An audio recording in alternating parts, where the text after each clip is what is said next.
dear friends, how are you? I hope you all are fine. Welcome to my channel Law Scholar and Legal Issues. I am Advocate Vanita. I am presenting here with another important topic of jurisprudence. Last previous class तक हमने jurisprudence के लगभग जो है तकरीबन 3 school अच्छे से discuss कर लिए हैं. एनालिटिकल स्कूल हमने डिस्कस कर लिया है, historical school of jurisprudence discuss कर लिया है, natural law school of jurisprudence हमने डिस्कस कर लिया है. तो अब हमारा नए जो टॉपिक रह जाते हैं वो सोशियोलॉजिकल स्कूल और रियलिस्टिक स्कूल और फिलोसॉफिकल स्कूल. मेरी यही कोशिश है कि इस वीक के अंदर यानी कि 2 या 3 दिनों के अंदर मैं जो है ये दोनों स्कूल जो है कवर करवा दूं. लेकिन क्या करें, कंसेप्ट इतना डिटेल में होता है कि लेक्चर भी काफ़ी लेंथी बन जाता है और एक लेक्चर से ज़्यादा अपलोड करने पे स्टूडेंट्स जो है वो अच्छे से एस्पायरेंट जो है उसको कवर भी नहीं कर पाते. तो मुझे डेली का एक जो है लेंथी लेक्चर ही डालना है जिससे कि स्टूडेंट्स को काफ़ी हेल्प रहे और वो जो अपने लेवल पे भी कुछ अपनी एक्स्ट्रा तैयारी कर सके. यूजीसी नेट के एग्जाम पास आ रहे हैं, पास क्या बिल्कुल दौड़ते हुए आ रहे हैं. आप ये मान के चलिए हमारे सिर के ऊपर ही है. तो हमें यूजीसी नेट के एग्जाम की अच्छे से प्रिपरेशन करनी है. तो इसलिए ज्यूरिस्प्रूडेंस और कॉन्स्टिट्यूशनल लॉ का कोई भी वीडियो प्लीज़ आप मिस मत करना. और हमारा हर एक वीडियो जो है वो हमारे लिए काफ़ी कुछ नॉलेज लेके आता है. मैं अपनी तरफ से पूरी मेहनत करती हूँ और पूरी लगन के साथ वीडियो बनाकर अपलोड करती हूँ ताकि उसको आनंद के साथ एंजॉय कर सकें. और इस तरीके से आप अपनी तैयारी करते रहिए. और आज जो है हमारा लेक्चर, आपने थंबनेल देख के आइडिया लगा लिया होगा, हमारा आज का जो वीडियो है वो है sociological school of jurisprudence. Sociological school of jurisprudence बहुत इंपॉर्टेंट है क्योंकि मेनली इसमें जो है रोस्को पाउंड की सोशल इंजीनियरिंग की थ्योरी है जो बहुत ज़्यादा इंपॉर्टेंट कंसेप्ट है और रोस्को पाउंड पर काफ़ी ज़्यादा टाइम जो एग्जाम में पूछ लिया जाता है. तो चलो आज का लेक्चर हम स्टार्ट करते हैं. सोशियोलॉजिकल स्कूल ऑफ ज्यूरिस्प्रूडेंस, जैसे इसमें वर्ड यूज हुआ है सोशियोलॉजिकल. सोशियो का मतलब सोशल, सोशल मतलब सोसाइटी, सोसाइटी मतलब समाज. कि जब समाज के कुछ नियम कानून आदि परंपराओं को जब जिस स्कूल ऑफ ज्यूरिस्प्रूडेंस ने अडॉप्ट किया, that is called social school of jurisprudence.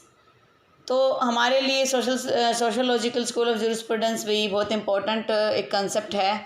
ऐसा नहीं कि हम इसे ये कह दें कि ये इम्पोर्टेंट कंसेप्ट नहीं है. सोशियोलॉजिकल स्कूल जो है वो सोशियोलॉजी से निकल के आया है, सोसाइटी से निकल के आया है.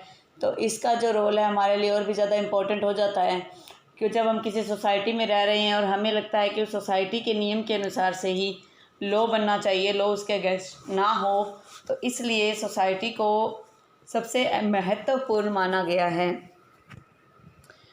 The idea of sociological school is to establish a relationship between the law and society. यानी कि सोशियोलॉजिकल स्कूल का जो आइडिया था वो लॉ और सोसाइटी के बीच में एक संबंध स्थापित करना था. लॉ और सोसाइटी के बीच संबंध आप कैसे कहोगे? जैसे सोसाइटी में जो कुछ भी घटित हो रहा है, जो कुछ भी बुरी परंपराएं चल रहे हैं, बुरे रीति रिवाज चल रहे हैं, उनको दूर करने के लिए लॉ बनाया जाना. जैसे अब आप एग्जाम्पल ले सकते हो, विडो रीमैरिज एक्ट आया, चाइल्ड मैरिज रिस्ट्रेन एक्ट आया, सती प्रथा को डिस्ट्रॉय कर दिया गया, ख़त्म कर दिया गया. दैट टाइप ऑफ जो ईविल्स आप कह रहे थे सोसाइटी में, वो सोसाइटी की जो ईविल्स है वो धीरे धीरे दूर करना, यही मेन टारगेट होता है लॉ का. और जो लास्ट ईयर जो है जो केस आया LGBT के रिगार्डिंग, जो होमोसेक्सुअलिटी के ऊपर जो केस निकल के आया, वो भी क्या सोसाइटी की तो देन है. जैसे जैसे समाज में बदलाव आते जाएंगे, जैसे जैसे लोगों की थिंकिंग में चेंज होता जाएगा, उसी प्रकार से ही तो लॉ डेवलप होता है. This school laid more emphasis on the legal perspective of every problem and every change that take place in society. कि ये वो स्कूल था जिस स्कूल ने फर्स्ट टाइम जो सामाजिक परंपराएं थी, सामाजिक जो प्रॉब्लम थी, सामाजिक जो बदलाव थे, उस हर एक बदलाव और परंपराओं को कैसे हम रिजोल्व कर सकते हैं, कैसे उन प्रॉब्लम्स को आप दूर कर सकते हो, उसी के बेस पर एक लीगल पहचान देने की कोशिश की गई. और वो पहचान किसने दी? सोशियोलॉजिकल स्कूल ऑफ ज्यूरिस्प्रूडेंस में. Law is a social phenomena and law has some direct और इनडायरेक्ट रिलेशन टू सोसाइटी. कानून जो है वो सामाजिक एक शब्द है. फिनोमिना मतलब एक टर्म है, एक शब्द है जिसका कुछ डायरेक्ट, एक तो सीधा और इनडायरेक्ट तरीके से, सीधा या तोड़ मरोड़ के किसी न किसी तरीके से सोसाइटी से संबंध है. तो इस प्रकार के लॉ को आप सोशियोलॉजिकल स्कूल ऑफ ज्यूरिस्प्रूडेंस की देन बोलोगे कि कैसे उसके संबंध को स्थापित किया गया है. Sociological school of jurisprudence focuses on the balancing the welfare of the state and individual welfare. ये एक ऐसा स्कूल था जिसने सबसे ज़्यादा एक फोकस किया, किस चीज़ पर मेन फोकस दिया, दिशा किस पर दी, दिशा निर्देश किस पर रखा, स्टेट और इंडिविजुअल की। समाज में जो कुछ घटित होता है वो एक प्रत्येक व्यक्ति के हिसाब से होता है और जो लॉ बनाता है वो स्टेट बनाता है। तो सोशियोलॉजिकल स्कूल ऑफ जूरिस्प्रूडेंस था जिसने लॉ और सोसाइटी को जोड़ने का प्रयास किया। इस तरीके से आप कह सकते हो कि सोशियोलॉजिकल स्कूल ने एक अहम रोल निभाया लॉ को आगे लाने में।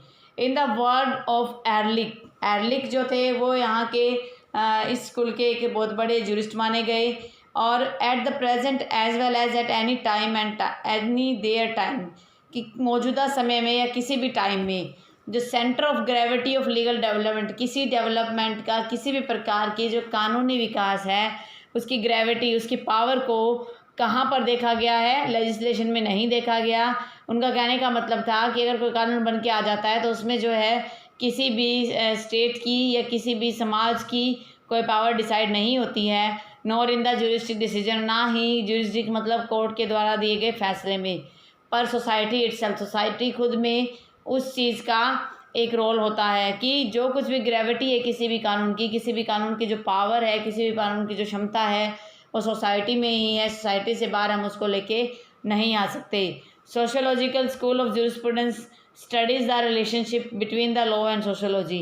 सोशियोलॉजिकल स्कूल में पहले आपको बता चुकी हूँ कि ये जो है लॉ और सोशियोलॉजी के बीच में, सोशियोलॉजी एक सब्जेक्ट है, समाज को समझने के लिए जो एक सब्जेक्ट लाया गया उसे सोशियोलॉजी बोला गया और इन दोनों के बीच में संबंध स्थापित करता है। एवरी प्रॉब्लम और concept has two different aspect, कोई भी प्रॉब्लम है, कोई भी दुविधा है, उसके दो तथ्य हैं, दो एस्पेक्ट्स हैं।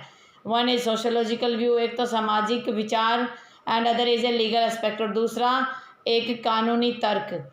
एक तो कोई भी अगर कानून होगा, जब हम बात ही कर रहे हैं जूरिस्प्रूडेंस की, लॉ के जूरिस्प्रूडेंस की, तो उसमें कानून का तो वर्णन साथ के साथ आप इम्प्लाइडली मान के चलोगे कि उसके अंदर ही वो है कि एक तो जो सामाजिक व्यू है और दूसरा कानूनी जो एस्पेक्ट है, नज़रिया है। जैसे कि सती, जैसे सती का जो एग्जाम्पल था वो इसका सबसे बड़ा एग्जाम्पल था। The main subject matter of sociology is the society, जो मुख्य विषय वस्तु है, जो मुख्य विषय है सोसाइटी का, वो क्या है, सोशियोलॉजी है। Sociology is the study of society, sociology जो है समाज की एक शिक्षा है, मनुष्य के व्यवहार की शिक्षा है और सामाजिक बदलाव की शिक्षा है।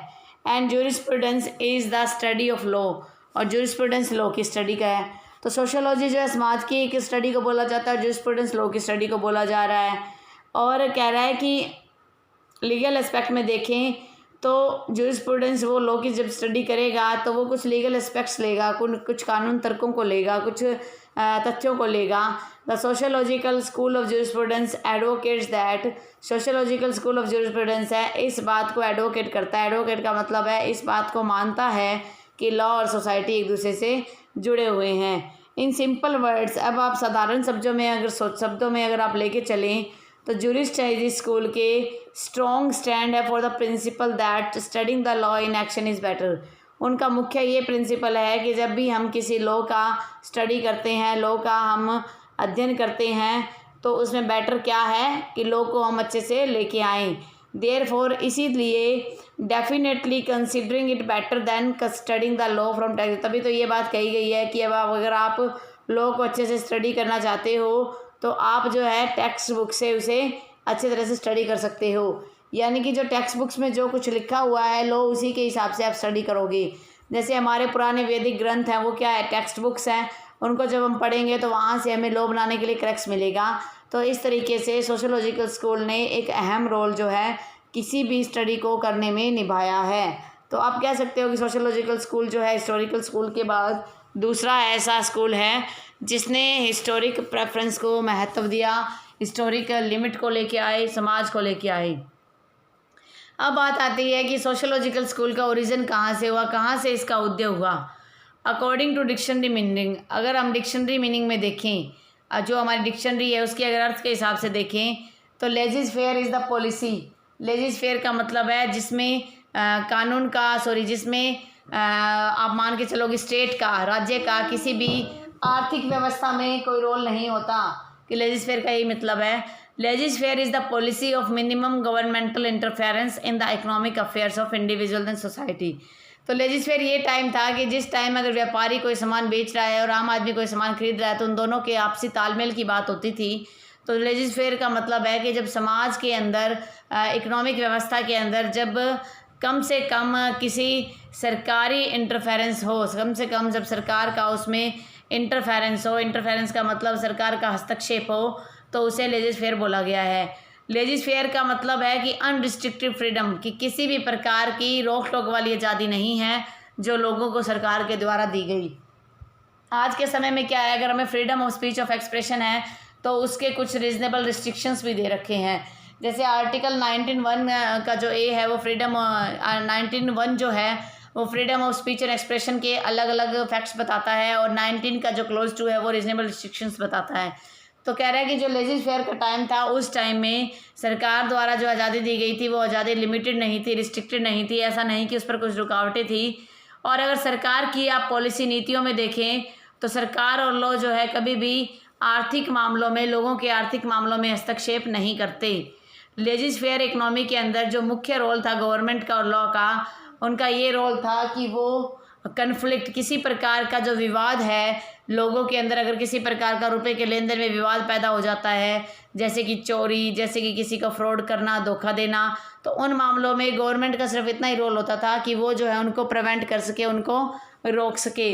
ड्यू टू लेजिस फेयर के कारण all people are giving more importance to the individual interest. हर एक व्यक्ति जो है वो व्यक्तिगत जो रुचियाँ हैं उससे उसको जो है ज़्यादा महत्व देने लगा, और इग्नोर द जनरल इंटरेस्ट, और समाज के जो मेन इंटरेस्ट हैं, जो सभी व्यक्तियों के जो इंटरेस्ट हैं, पब्लिक जो इंटरेस्ट है, उसको इसने ताक पे रखा है। इनकी लेजिस फेयर की जो टर्म है वो ये कहती है कि जब आप व्यक्तिगत रुचियों पर महत्व देते हो, व्यक्तिगत रुचियों को बड़ा मानते हो, तो उसके बाद आप समाज की परंपराओं को भूल जाओगे।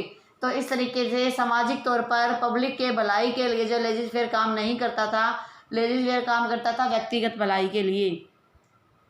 जो सोशियोलॉजिकल स्कूल है वो भी लेजिस फेयर की एक, आप कह सकते हो कि रिएक्शन अगेंस्ट द लेजिस फेयर था ये, कि जब समाज में सब कुछ लोग अपने मनमाने ढंग से करने लगे तो उस टाइम एक कानून की ज़रूरत पड़ने लगी। तो उस कानून के लिए सोशियोलॉजिकल स्कूल का उद्भव हुआ, सोशियोलॉजिकल स्कूल का ओरिजिन हुआ, जिसने जनता की भलाई और आम व्यक्ति के हितों को ध्यान में रखते हुए एक बैलेंस स्थापित करने की कोशिश की गई है।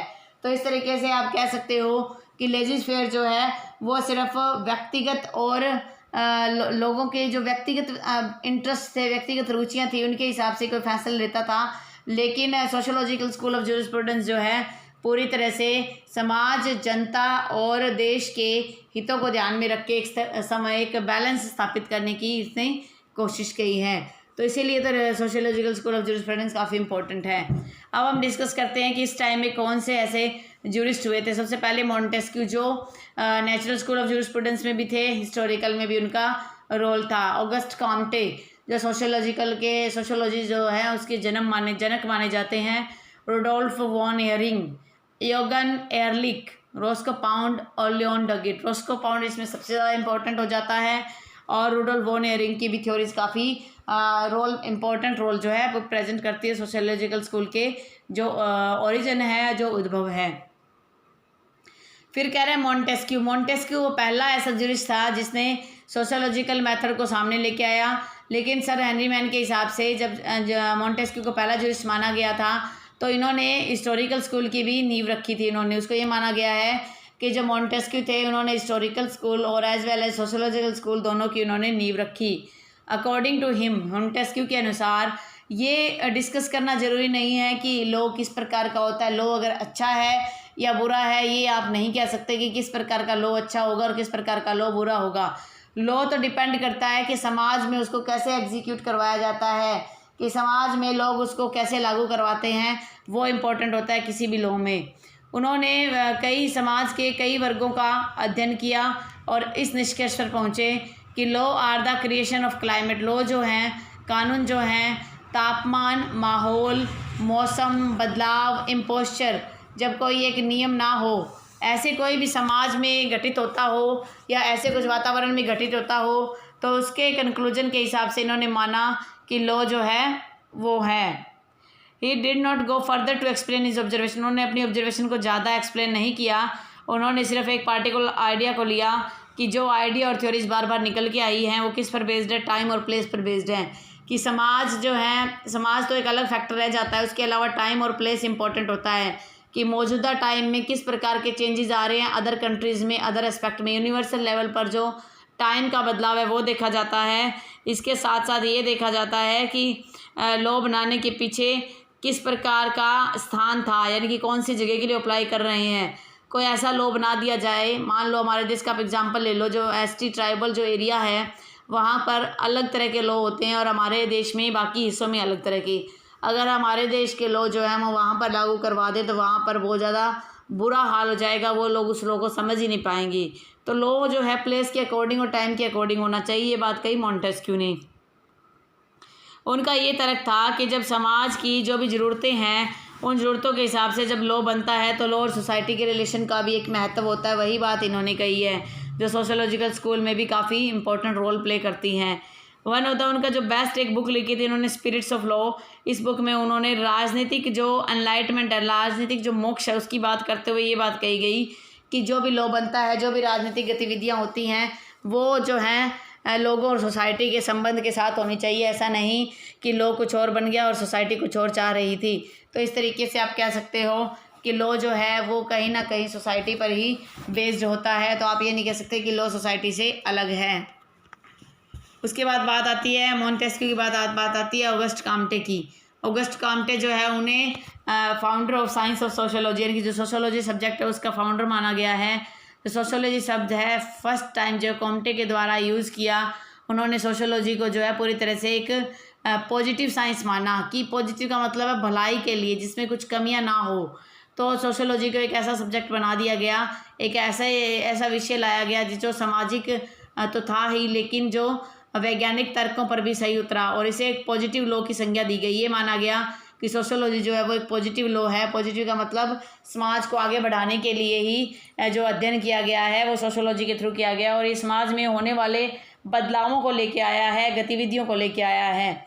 जो लेजिटिमेट ऑब्जेक्ट था किसी की भी साइंटिफिक स्टडी करने का, काम्टे के अनुसार से उनका ये है कि कोई भी सोसाइटी खुद ही उसको डिसाइड करती है, न कि कोई पार्टिकुलर गवर्नमेंट। आज की जो गवर्नमेंट है मौजूदा टाइम में हमारे देश में, जो आज की गवर्नमेंट है उसको सब बुरा कह रहे हैं, क्योंकि आज की गवर्नमेंट जो है सोसाइटी की ज़रूरतों के हिसाब से अपने आप को खरा साबित नहीं कर पा रही है। तो इस प्रकार से जब सोसाइटी के लिहाज से कोई भी गवर्नमेंट अच्छे फैसले नहीं ले पाती तो वो क्या है, एक अच्छी गवर्नमेंट नहीं मानी जाएगी। तो ऑगस्ट काम्टे ने पूरी तरह से इस बात पर दबाव दिया, इस बात पर स्ट्रेस दिया कि लोग जो हैं वो ग्रुप में एक दूसरे से ज़्यादा जुड़े हुए होते हैं, और ये ग्रुप जो है सामाजिक ग्रुप होते हैं, और इसको आप आइसोलेशन में नहीं रख सकते। आइसोलेशन का मतलब है अकेले नहीं रख सकते। ऐसा नहीं कि किसी भी चीज़ की रिसर्च करने के लिए आप अकेले तथ्य पर रिसर्च करोगे, आइसोलेटेड रख के आप उस पर कोई किसी प्रकार का रिसर्च नहीं कर सकते। उन्होंने ये बात कही कि जो समाज होता है एक छोटे से ग्रुप की तरह होता है, ऑर्गेनिज्म की तरफ होता है। ऑर्गेनिज्म मतलब ग्रुप की तरफ होता है, ऑर्गेनाइजेशन ऑर्गेनिज्म से ही तो बना है, एक ग्रुप की तरह है, और ये जो तभी विकास कर सकता है जब इसको साइंटिफिक प्रिंसिपल पर लेके चलें। वैज्ञानिक जो कुछ नियम है, वैज्ञानिक जो सिद्धांत है उस पर लेकर अगर इसे चलते हैं तो इसे जो है हम ग्रुप की संज्ञा देते हैं। तो he makes great effort to use the law as a tool. तो इस प्रकार से जो आप ये कह सकते हो कि इस प्रकार से जो ऑगस्ट काम्टे उन्होंने बहुत बड़ा योगदान दिया लॉ को बनाने में, समाज को मेंटेनेंस करने में, समाज को एक तालमेल स्थापित करने में और उसका विकास करने में। काम्टे के बाद जो डार्विन, हर्बर्ट स्पेंसर और बेंथम जो है उन्होंने डायरेक्ट सीधे तौर पर या अलग तरीके से कहीं ना कहीं इनडायरेक्टली भी जो है समाज के रूप को लेके आए हैं। तो विशेष तौर पर जो बेंथम की थ्योरी है यूटिलिटी, वो पूरी तरह से एक तरीके से समाज पर ही बेस्ड आप बोल सकते हो कि समाज का भला जो है वो वहाँ पर रिफॉर्म्स में बदलाव के थ्रू ही आएगा, उसके अलावा नहीं आ सकता। सामाजिक विकास और जनरल वेलफेयर का मतलब है सामाजिक भलाई जो है सिर्फ उसी बेस पर आ सकती है। It would be useful to dilate upon the contribution made by the important jurist toward the growth and development of sociological school. कह रहा है कि इससे ये हमारे लिए तभी फ़ायदेमंद होता है जब जो दूसरे योगदान देने वाले लोग थे, जो दूसरे कंट्रीब्यूटर्स थे, उन्होंने उन जूरिस्ट ने भी इसमें महत्वपूर्ण रोल निभाया हो, तब ये मान के चला जा सकता है जो सोशोलॉजिकल स्कूल ऑफ जूरिस्प्रूडेंस है वो एक महत्वपूर्ण रोल निभाया था। तो इस प्रकार से सोशोलॉजिकल स्कूल ऑफ जूरिस्प्रूडेंस को आप सोशोलॉजी की देन मान सकते हो। और ऑगस्ट काम्टे जो पहला ऐसा जूरिस्ट था जिसने सोशोलॉजिकल स्कूल को काफ़ी इम्पोर्टेंट रोल प्रस्तुत करके लेके आए। तो इस प्रकार से सोशोलॉजिकल स्कूल ऑफ जूरिस्प्रूडेंस है, बहुत बढ़िया स्कूल ऑफ जूरिस्प्रूडेंस माना जाता है, क्योंकि यही वह स्कूल है जिसने समाज के नए रूप को विकसित करने का प्रयास किया।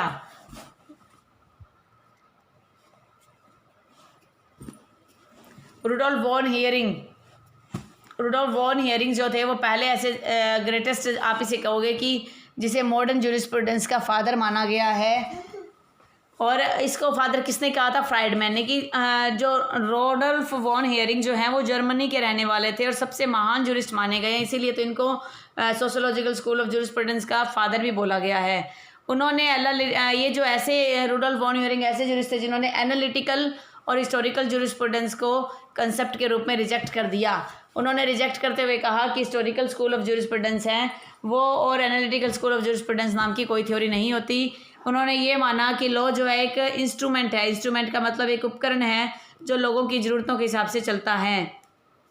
तो इस प्रकार से जो थ्योरी थी, जो मेन क्रक्स था इनकी थ्योरी का, वो था कि जो समाज है उसमें प्राकृतिक तौर पर मनुष्य का जो स्वभाव होता है उसी के साथ एक रिश्ते को जोड़ने का प्रयास किया गया है।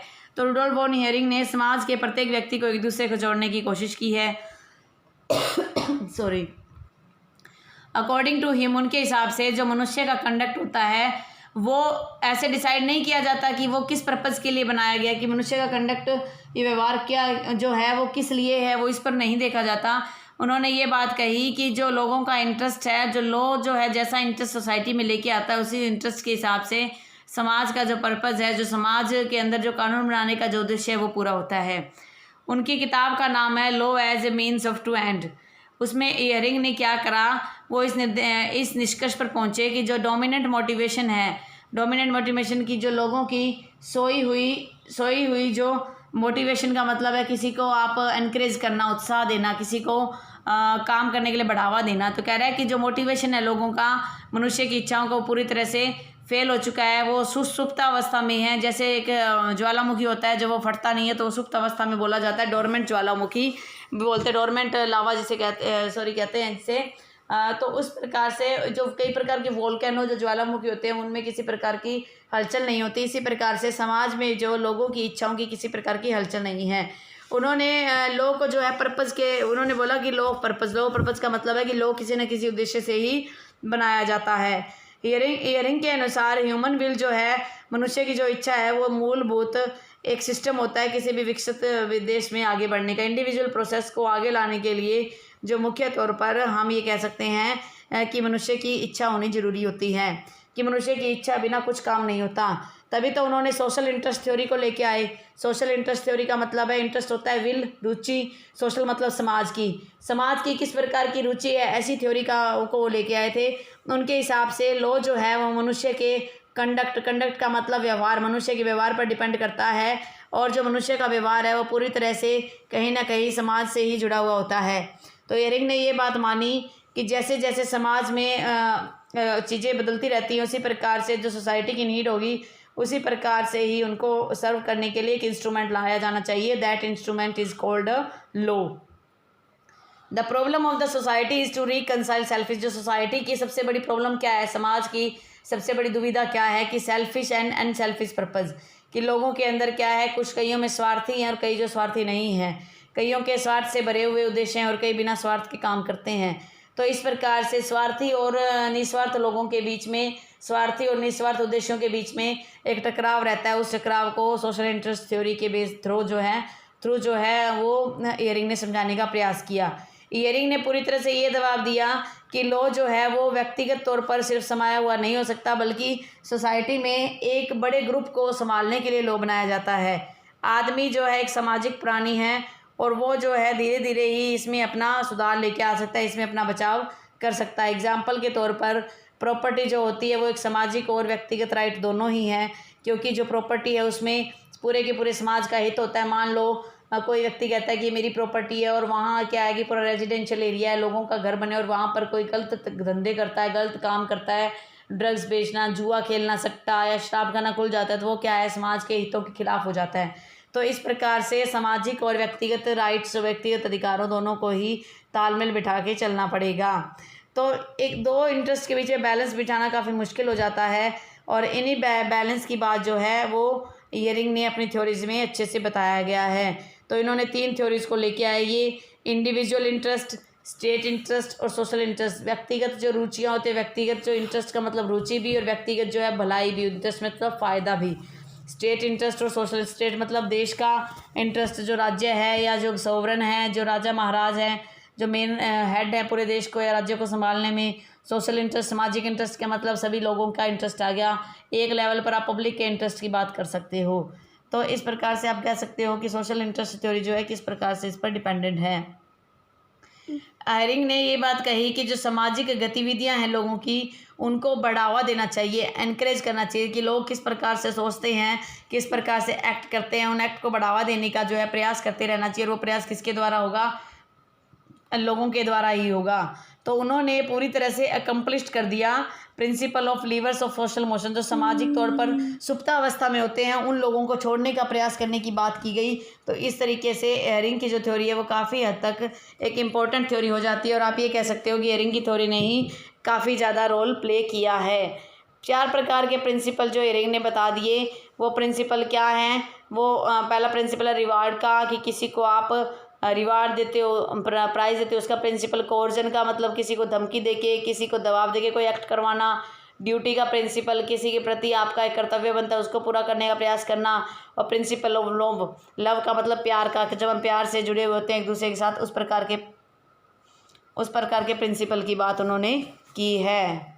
तो इस प्रकार से जो सोशियोलॉजिकल स्कूल ऑफ जूरिस्प्रूडेंस के जो ईयरिंग थे, उन्होंने काफ़ी इंपॉर्टेंट रोल प्ले किया है। पर उनका भी क्रिटिसिज्म कहीं ना कहीं हुआ।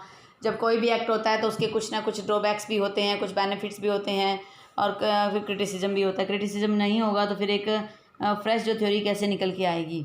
तो ये बात कही गई कि जो ईयरिंग थे उन्होंने प्रॉब्लम्स तो बता दी कि सोशियोलॉजिकल प्रॉब्लम में क्या आएगा, इंडिविजुअल प्रॉब्लम है या सोशल प्रॉब्लम है या स्टेट की प्रॉब्लम है। But he has not given the solution, पर उन्होंने किसी प्रकार का सोल्यूशन नहीं दिया भी आप इसे किस प्रकार से ठीक कर सकते हो। तो उनका जो काम था लोगों को कंसाइल करना, कि यानी कि कंसाइल का मतलब तालमेल बिठाना लोगों के बीच में, कन्फ्लिक्ट इंटरेस्ट, जो विरोधाभासी जो भलाई है लोगों की उसको लेके चलना। तो उन्होंने अब सीधे तौर पर उसको नहीं लिया। कुछ ज्यूरिस्ट ने क्रिटिसाइज़ किया इस बेस पर कि उन्होंने विल को जो है, कि लोग जो है वो विल को प्रोटेक्ट करना चाहिए, पर्पज़ को नहीं। तो ये गलत है, क्योंकि जब हमारा कोई उद्देश्य ही नहीं हो, सिर्फ एक लोगों की इच्छाओं को अगर हम पूरा करते रहे, तो समाज में जो त्रुटियां हैं, समाज में जो द्वेष भावनाएं फैली हैं या जो क्राइम फैले हुए हैं, उनको हम कैसे रिमूव कर पाएंगे। तो पर्पज़ के हिसाब से ये चलना चाहिए। तो ईयरिंग की जो थ्योरी है वो पूरी तरह से बेंथम के प्रिंसिपल बेस्ड है।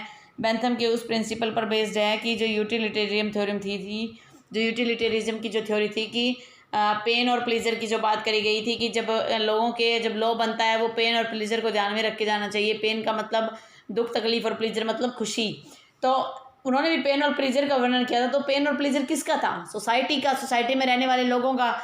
तो इस प्रकार से ईयरिंग की जो थ्योरी थी पूरी तरह से बेंथम की उस प्रिंसिपल पर थी। तो उन्होंने सिर्फ एक सोशल और इंडिविजुअल इंटरेस्ट को थोड़ा बढ़ावा देने का प्रयास किया है। तो इस प्रकार से जो बेंथम की थ्योरी है उसका जो काफ़ी हद तक क्रिटिसिज्म भी किया गया।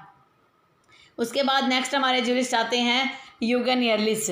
ईयरलिच के नाम से भी बात जाना जाता है, इन्हें ईयरलिच भी कह सकते हो। ये क्या है? ऑस्ट्रेलिया के रहने वाले एक फिलोसोफर थे, ऑस्ट्रेलिया के स्कॉलर थे, आप कह सकते हो टीचर थे, कुछ भी आप इनको संज्ञा दे सकते हो।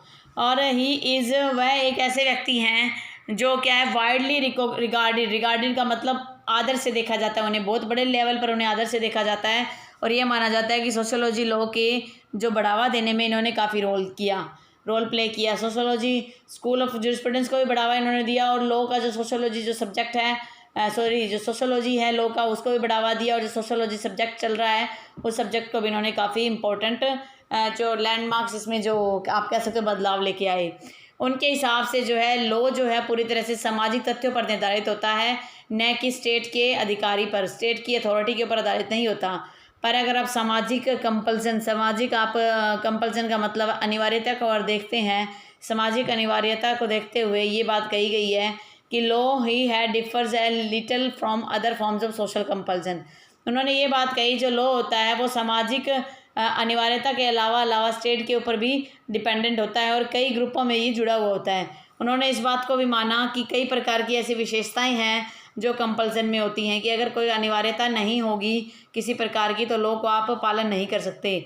आज अगर ये अनिवार्य ना हो जाए कि आप हेलमेट लगा के बाहर निकलें मोटरसाइकिल पर, ये तो क्या है, कोई व्यक्ति मोटरसाइकिल पर हेलमेट लगाएगा? अगर ये फ़ाइन ना हो तो ये अनिवार्यता नहीं होगी। तो फ़ाइन अगर लगाया गया तो वो अनिवार्य हो गया, तो इसलिए लगाया गया। तो अगर सारा का सारा आप लोगों के हितों को देख के चलोगे तो लॉ आपका कामयाब हो ही नहीं सकता, लागू हो ही नहीं सकता। तो इन्होंने यही बात कही। इन्होंने ये बात कही जो मेन सोर्स है, मेन जो साधन है लॉ का, वो जो साधन है वो पूरी तरह से समाज की गतिविधियों पर निर्भर करता है। ऐसा नहीं कि उन साधन को आप ये कह दो कि समाज से इनको अलग कर सकते हैं।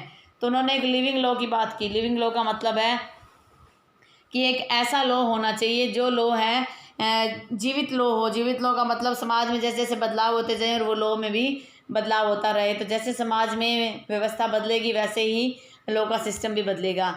तो इनके हिसाब से ये तो काम जजेस का है कि जो भी प्रकार के लॉ है उनको वो सामने लाने का प्रयास करें। कमर्शियल लॉ को अगर हम देखते हैं एग्जाम्पल के तौर पर, तो कमर्शियल लॉ क्या है, उसमें अलग अलग प्रकार के स्टैट्यूट लिखे गए हैं, लिखित रूप में काफ़ी कुछ उसमें लिखा हुआ है और कई केसेस को भी उसमें इन्वॉल्वमेंट की गई है। हालांकि ये एक लगातार एक प्रयास किया गया है कि किस प्रकार से जो ग्रेविटी है लॉ की उसको बढ़ाया जा सके, जो कहीं ना कहीं, जैसे एयरलिक ने पहले भी ये बात कही थी कि जो लॉ की ग्रेविटी है वो आप लेजिस्लेशन में नहीं लेके चल सकते। आप ये नहीं कह सकते कि लॉ जो है वो लेजिस्लेशन की ही देन है, तो उसे जुडिशल डिसीजन और लॉ लेजिस्लेशन की देन नहीं माना जा सकता, बल्कि सोसाइटी के द्वारा ही लॉ बनाया जा सकता है। तो इस प्रकार हम कह सकते हैं कि एयरलिक ने जो काफ़ी एक साइंटिफिक वैज्ञानिक अप्रोच लेके चले हैं, तरीका लेके चले हैं कि जिससे कि समाज में जो कमजोरियां उनको दूर किया जा सके और एक कानूनी व्यवस्था को, कानूनी नियम को हम जो है सामाजिक नियम के साथ जोड़ सकें। तो इस प्रकार से जो ये हमारे एयरलिक थे, इन्होंने हियरिंग जो थे हमारे जुरिस्ट और एक जुरिस्ट और है डगिट, उन्हीं दोनों जुरिस्ट के जो नोशन है उनकी परंपराओं को ये लेके चले हैं। इनके हिसाब से सोवरेनिटी जो होती है वो एक कमांड होती है और जो है मनुष्य की इच्छाओं और मनुष्य के प्राकृतिक जो लॉ हैं उनके ऊपर डिपेंड होता है। उनके हिसाब से जो लॉ का जो बेसिस है, जो लॉ का जो आधार है वो पूरी तरह से समाज और प्रकृति पर निर्भर करता है और समाज और प्रकृति को आप किसी भी हद तक लॉ से अलग नहीं कर सकते।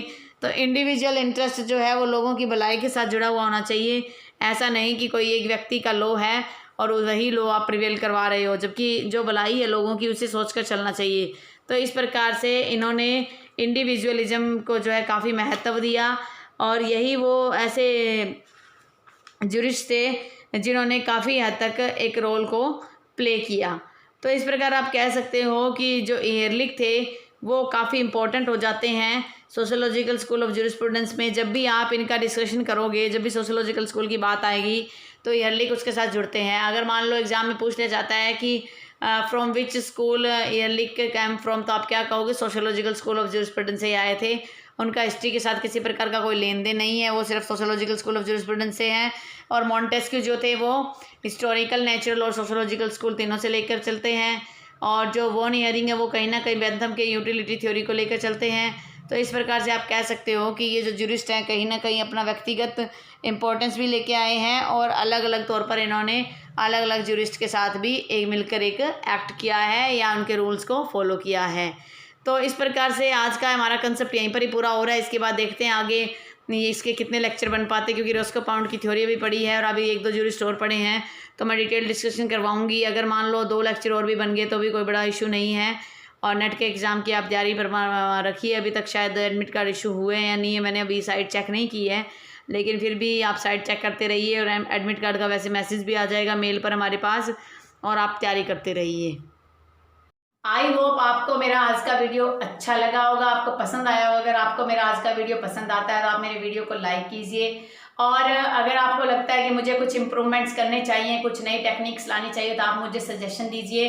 और अगर आप मेरे चैनल पे न्यू हो और फर्स्ट टाइम आप इस वीडियो को देख रहे हो और आप ये चाहते हो कि फर्दर भी ऐसे वीडियोज़ आते रहें, तो मेरी आपसे रिक्वेस्ट है कि आप मेरे चैनल को सब्सक्राइब कर लीजिए, अपने दोस्तों में भी शेयर कीजिए, जिससे वो भी जो है इससे जो भी हेल्पफुल चीज़ है वो उसे ले सकें। और अपने फ्रेंड सर्कल में मेरी आपसे रिक्वेस्ट है कि आप मेरे चैनल को ज़्यादा से ज़्यादा सब्सक्राइब करवाइए। ये आपकी तरफ से एक मुझे गिफ्ट मान लीजिए कि जितनी मैं मेहनत आपके लिए कर रही हूँ उसका आप मुझे थोड़ा सा एक रिवार्ड दे रहे हैं। और अगर आप कमेंट नहीं करना चाहते हो तो आप प्लीज़ थम्स इम्प्रेशन जरूर दे दीजिए।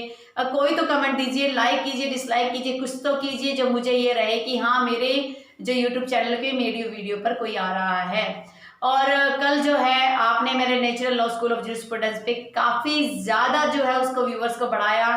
Thank you for my that achievement. Corona के इशू में आप प्लीज़ अपना बचाव कीजिए, अपने फैमिली मेम्बर्स का ध्यान रखिए, क्योंकि फैमिली है तो जहान है, अदरवाइज कुछ भी नहीं है। हेल्थ है तो जहान है, अदरवाइज कुछ भी नहीं है। Stay home, stay safe, stay healthy. Thank you for watching.